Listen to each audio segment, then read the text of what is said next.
Hey, how's it going out there, YouTube? I'm back with another video. I'm recording the day before, which is roughly 47 minutes away. But these are plays for December 16, 2024. And I'll be going on my best six pick flex play. Um, Today I got four NFL players and I got two NBA players that I all mix and match. But before I proceed on with the plays for tomorrow, let's recap the plays from earlier today. Now, earlier, I needed Tommy DeVito playing for the New York Giants to get over 177.5 pass yards going against the Baltimore Ravens, and he got hurt uh, approaching the end of the second half.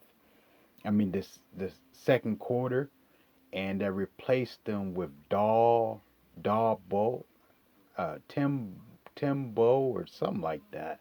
Yeah, they replaced him. I think he had got sacked for -1 yards, and he got hurt, and he didn't return because he was starting to heat up a little bit.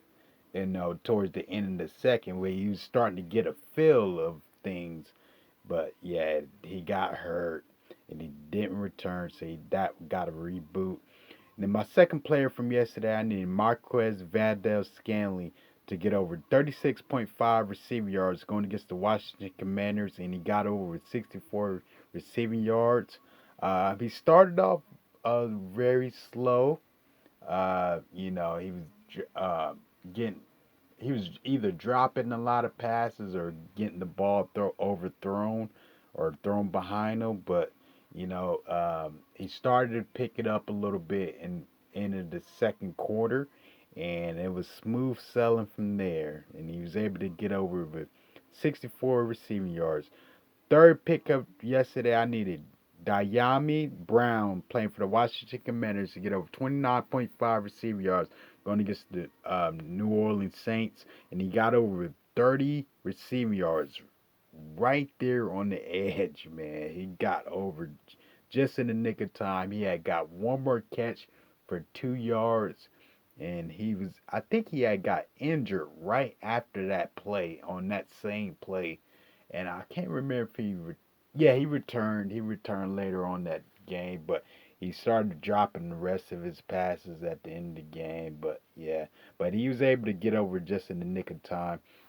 My fourth player from yesterday, I needed Alan Lazard to get over 23.5 receiving yards going against the Jacksonville Jaguars, and he fell short with a goose egg. He had zero receiving yards. He had 5 targets in that game, but he couldn't get any of those catches. I mean, those thrown passes uh, to to um, transfer him over to catches. Um, uh, uh, I mean, a lot of the passes that was thrown to him was nothing but deep passes. Man, they wasn't trying to get him in any short pass passes or short routes. All of them was for deep passes, man. Like Alan Lazard, man, if they utilize him in more shorter routes, man, this guy he would be explosive, man. Like he's explosive when it comes to those deep passes, but man, if they utilize him more in the shorter routes, man, because he has hands, man. He can catch very well, but they keep utilizing him in those deep passes, and it's costing them sometimes. But yeah, he fell short, zero receiving yards. My fifth player from yesterday, I needed Kendrick Bourne to get over 29.5 receiving yards going against the Arizona Cardinals, and he got over with 44 receiving yards. He was another one that started off very slow. He was getting targeted, but he was dropping his passes in the beginning, and and they were throwing to a lot of like wide, fourth option wide receivers and the running backs. Yeah, but He started picking up like in the third quarter, and yeah, it was smooth selling from there, and he was able to get over 44 receiving yards.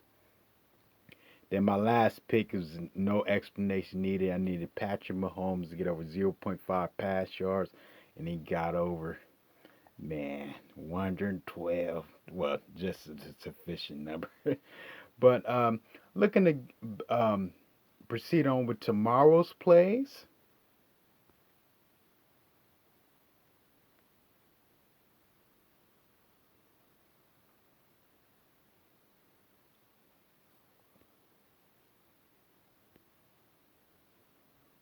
Okay, I don't have my notes in front of me once again. I got lazy, but I did the research. I'm going with Cole Kmet um, playing for the Chicago Bears to get over 27.5 receiving yards going against Minnesota Vikings.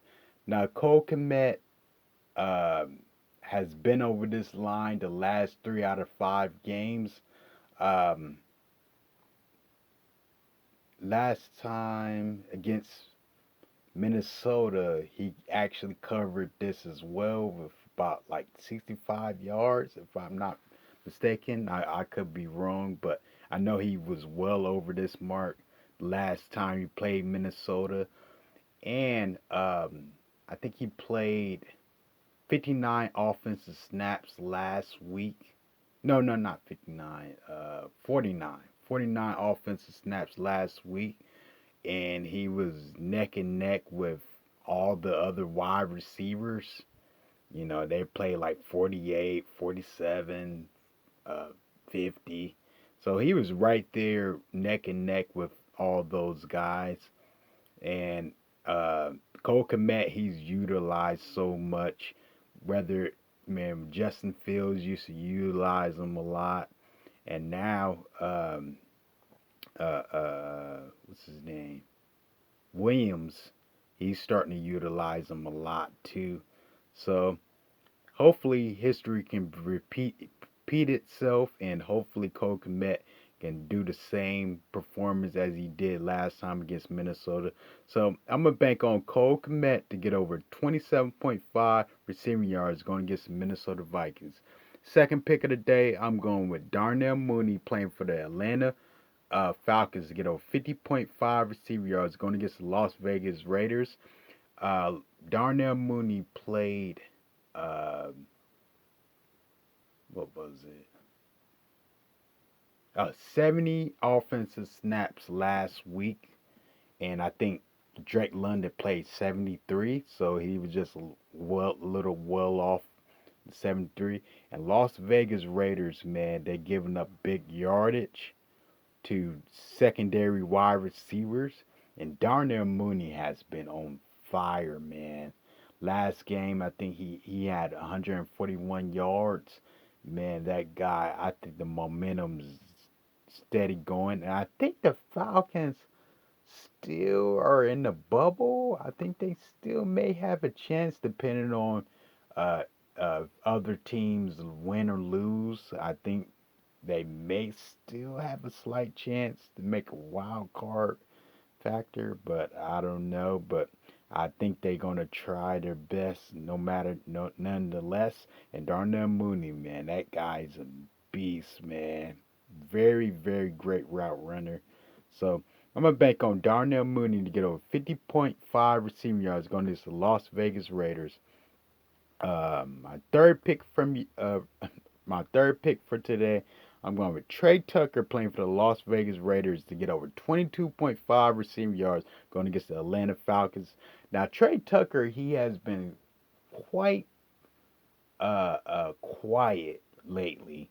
I mean that he's like he sometimes they utilize him in the run game, and sometimes he gets a lot of deep passes thrown his way that sometimes drop. But Atlanta Falcons, they are giving up big yardage uh, to every wide receiver, whether it's the one, the two, the three, the four. they're giving up big yardage to wide receivers of the opposing team all around.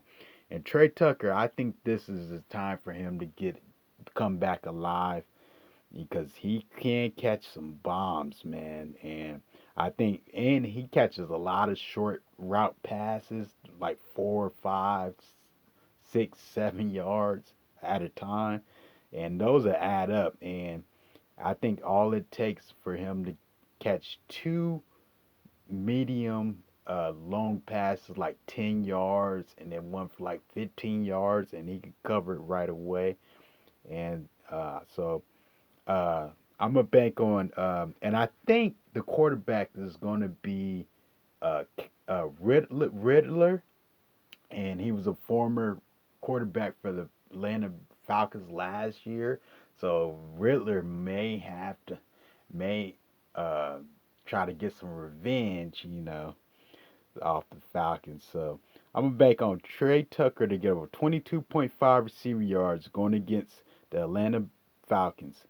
Uh, my fourth pick today for tomorrow, I'm going with Jacoby Myers to get over 60.5 receiving yards going against the Atlanta Falcons.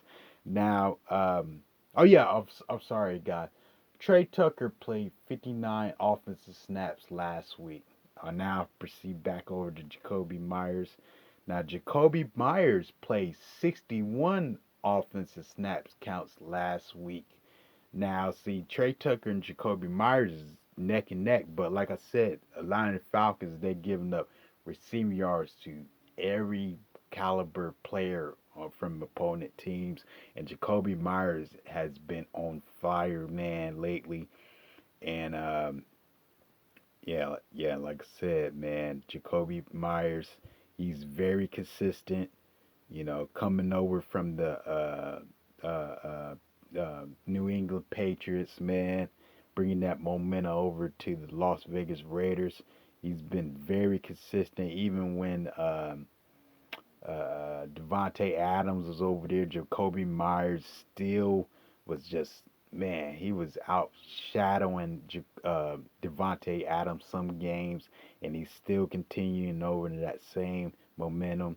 So I'm back on Jacoby Myers to get over 60.5 receiver yards going against the Atlanta Falcons.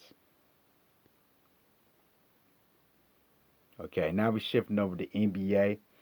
No explanation needed. I'm gonna do the free square, which is on Christmas Day, which is Wednesday. It's gonna be 2 days away, and I can wait for that, So no explanation needed for that. Then my last pick of the day, I'm going with Colin Sexton playing for the Utah Jazz to get over 14.5 points going against the Los Angeles Clippers. Now, um, Clippers, they are giving up um, 36 points um, to shooting guards in general. Yeah, the shooting guards are giving up uh, 36 points on average shooting guards. That is a big, big uh, um that is a big inclined uh, amount of points that they're giving up. And Colin Sexton, he's averaging around 15 points a game. Well, no, it's dropped lately. I think he dropped down to like 13 something points a game. But we know the type of potential that Colin Sexton has. This guy is a star. Before his numbers dropped, he was at like 16 points per game. So we know, the type of guy, the type of scorer he is, and what he's capable of. I mean, at one point they used to have his prop at like 18 points per game or 17. So this is a value here. And so I'm gonna bank on Colin Sexton to get over 14.5 points going against the Los Angeles Clippers. Thank you guys, and want you guys to like, comment, and subscribe. Then tell me some of the plays that you guys have below down in the comments. Thank you.